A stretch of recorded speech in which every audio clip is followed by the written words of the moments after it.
उत्तर प्रदेश के मुख्यमंत्री श्री योगी आदित्यनाथ जी का खौफ सभी के चेहरों पे नजर आता है।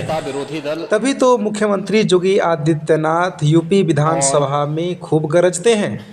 इस वीडियो में आप लोगों को देखने को मिलेगा कि कैसे कहते नजर आ रहे हैं कि औरंगजेब और बाबर की कहानी देश में नहीं चलेगा, और किस प्रकार से योगी आदित्यनाथ कांग्रेस के कार्यकाल और अपने कार्यकाल का इतिहास बता रहे हैं।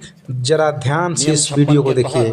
माननीय सदस्यों ने यहाँ पर संबल और बहराइच से जुड़े हुए जिन मुद्दों की ओर ध्यान आकर्षित किया है, वो वास्तव में अपनी रुचि और अपने स्वयं के एजेंडे के अनुरूप ही उन्होंने अपने वक्तव्य को यहां पे रखा है। मुझे आश्चर्य होता है कि हमारे नेता विरोधी दल वरिष्ठ सदस्य हैं, इस सदन के माननीय अध्यक्ष भी रहे हैं और प्रदेश सरकार में मंत्री के रूप में भी उन्होंने कार्य किया है, एक लंबे समय से सार्वजनिक जीवन में है।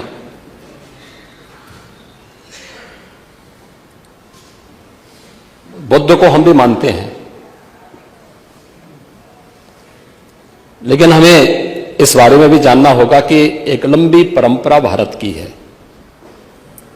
और भारत की उसी परंपरा के अनुरूप भारत की विरासत और विकास के समन्वय के साथ ही सरकार कार्य कर रही है। मैं प्रदेश के प्रशासन या अपने स्तर पर प्रदेश के जिस सांप्रदायिक माहौल की आप चर्चा कर रहे हैं, आप सभी माननीय सदस्यों ने जिन मुद्दों को रखा है, मैं उस पर बहुत वो नहीं कहूंगा, क्योंकि एनसीआरबी के जो आंकड़े हैं वे इस बात को बताते हैं कि 2017 से लेकर के लगातार अब तक प्रदेश में सांप्रदायिक दंगों की जो स्थिति है उसमें 97 से लेकर 99% तक कमी आई है। ये एनसीआरबी का डाटा है। और जो दो जिसको वास्तव में आप दंगे कहते हैं, ये दंगे उत्तर प्रदेश में 2017 से लेकर के अब तक नहीं हुए हैं। और मैं वही आपके पिछले कार्यकाल के दौरान बताता हूं, 2012 से 2017 के बीच में, ये भी एनसीआरबी के ही डाटा है, प्रदेश में 815 सांप्रदायिक दंगे हुए और 192 लोगों की मौत उसमें हुई है। मैं उस पर चर्चा करूंगा। उससे पहले भी 2007 से 2011 के बीच 616 ऐसे सांप्रदायिक घटनाएं हुई हैं जिनमें 121 लोगों की मौत हुई थी। महोदय, जो बात यहां पर माननीय सदस्य शेखबाल महबूब ने संबल के बारे में लिखा, माननीय सदस्य कुंवर रघुराज प्रताप सिंह जी ने यह बात बहुत स्पष्ट की कि हम तथ्यों को छुपा करके कब तक जनता को गुमराह करेंगे। हर व्यक्ति जानता है कि माननीय न्यायालय के आदेश पे सर्वे का कार्य हो रहा था और सर्वे हो रहा था। दूसरा, मैं आपसे पूछना चाहता हूं, आप पश्चिम में जाएंगे, पता नहीं आप कैसे हैं, आपके पूर्वज भी हो सकता है, और पश्चिम उत्तर प्रदेश के हमारे सभी लोग अपने सामान्य संबोधन में राम राम ही कहते हैं, तो जय श्री राम कहां से सांप्रदायिक संबोधन हो गया? कहां से सांप्रदायिक संबोधन हो गया? हमारे यहां हम जपते हैं, राम ही राम बोलते हैं, मिलते हैं, राम राम का संबोधन होता है, और अंतिम यात्रा में विदा करते हैं तब भी राम नाम सत्य है ही बोलते हैं। राम के बगैर तो हमारा कोई काम ही नहीं है। और अगर जय श्री राम किसी ने बोली दिया तो इसमें उत्तेजना का मतलब ये नियत आप समझ सकते हैं। उस नियत को। ये चढ़ाने वाला नहीं है, ये चढ़ाने वाला नहीं है, ये चढ़ाने वाला नहीं है। एक दूसरा, आपने कुंदरकी की जीत को वोट की लूट बताया। आप एक सदस्य का अपमान कर रहे हैं। आपके सदस्य की तो जमानत जब्त हो गई वहां पे। और क्या ये सच नहीं है? इस समय तो आज डिजिटल मीडिया का है। वहां का पठान, वहां का शेख सब कह रहे साहब हमारे पूर्वज तो हिंदू थे और आप भी, आपके पूर्वज भी हिंदू थे। क्या ये सच नहीं है? और क्या ये सच नहीं है कि देशी और विदेशी मुसलमानों की आपसी भिड़ंत है जो वर्षों की लड़ाई को लेकर के वहां चल रहा है? आप लोग सच पे पर्दा डालने का प्रयास कर रहे हैं, लेकिन एक चीज जरा नोट करना कि सूर्य को, चांद को और सत्य को बहुत देर तक छुपा कोई नहीं सकता है, और सत्य जरूर सामने आएगा।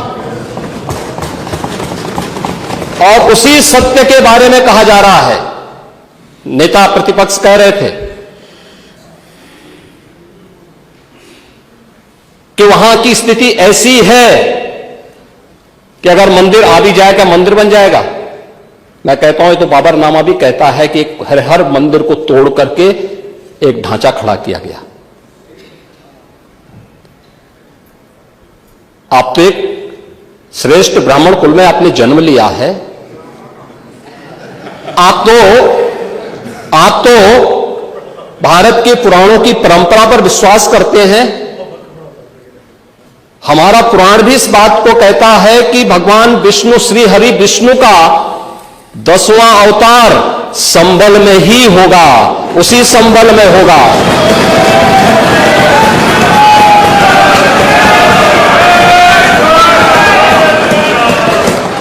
और यह तो केवल सर्वे की बात थी। माननीय न्यायालय के आदेश पर जिलाधिकारी का मतलब जिले का एडमिनिस्ट्रेटिव हेड, पुलिस अधीक्षक उस जिले की पुलिस फोर्स का मुखिया है। इनका दायित्व है कि शांतिपूर्ण तरीके से किसी सर्वे के कार्यक्रम को वहां पे संपन्न करना, माननीय न्यायालय के आदेश को अक्षरशः अनुपालन करना। और सर्वे 19 नवंबर को भी हुआ, 21 नवंबर को भी हुआ, 24 नवंबर को भी सर्वे का कार्य चल रहा था। क्या यह संभव है? नहीं, 21 को संपन्न नहीं हुआ था। ये लगातार सर्वे का काम चल रहा था। और सर्वे के कार्य के दौरान पहले 2 दिन कोई भी शांति भंग नहीं हुई। तीसरे दिन जब 23 नवंबर को जुमे की नमाज के पहले और जुमे की नमाज के दौरान जिस प्रकार की तकरीरें दी गई, उन तकरीरों के बाद माहौल खराब हुआ और फिर उसके बाद जिस प्रकार की स्थितियां की गई थी वो सबके सामने है। और इसलिए मैं कह रहा हूं, हमारी सरकार ने तो पहले ही कहा कि हम जुडिशियल कमीशन बनाएंगे। ये एक्ट के अंतर्गत ही कमीशन बना हुआ है। माननीय सदन में उसकी रिपोर्ट भी आएगी। दूध का दूध और पानी का पानी सबके सामने आएगा। मैं केवल एक बात कहना चाहता हूं कि अगर संभल के बारे में हम जब बात करते हैं, महोदय, एक लंबा सिलसिला है इस संभल का। और अगर मैं संभल की जब चर्चा करता हूं तो संभल में कैसे माहौल खराब किया गया वहां पे। ये संभल में दंगों का जो इतिहास है 1947 से ही प्रारंभ होता है। 1947 में एक मौत होती है। 1948 में 6 लोग मारे जाते हैं। 1958 में भी दंगा होता है। 1962 में भी दंगा होता है। 1976 में भी 5 लोगों की मौत वहां पर हुई थी। और 1978 में 184 हिंदुओं को सामूहिक रूप से जला दिया गया था। 184 हिंदुओं को हत्या हुई थी, हिंदुओं की हत्या हुई थी और जलाया भी गया था और 184 हिंदू मारे गए थे वहां। 184। मैं वही तो कह रहा हूं ना, आप उस सच को स्वीकार नहीं करेंगे, आप उस सच्चाई को स्वीकार नहीं करेंगे। और लगातार कई महीनों तक वहां कर्फ्यू था। 1980 में फिर दंगा हुआ था, एक मृत्यु हुई। 1982 में फिर दंगा हुआ, एक मृत्यु हुई। 1986 में 4 लोग मारे गए और 1990 फिर 1992 में 5 मौतें हुई, 1996 में 2 मौतें हुई। ये लगातार इस सिलसिला चलता रहा। 1947 से लेकर के अब तक 209 हिंदुओं की निर्मम हत्या वहां हुई है संभल के अंदर। 209 हिंदुओं की। और एक भी बार किसी ने उन निर्दोष हिंदुओं के लिए कभी 2 शब्द नहीं कहे, उनके प्रति, उन परिवारों के प्रति संवेदना के शब्द नहीं कहे। महोदय, जो आज घड़ियाली आंसू बहा रहे हैं, ये लोग कभी भी उन निर्दोष हिंदुओं के बारे में कभी 2 शब्द नहीं कहे।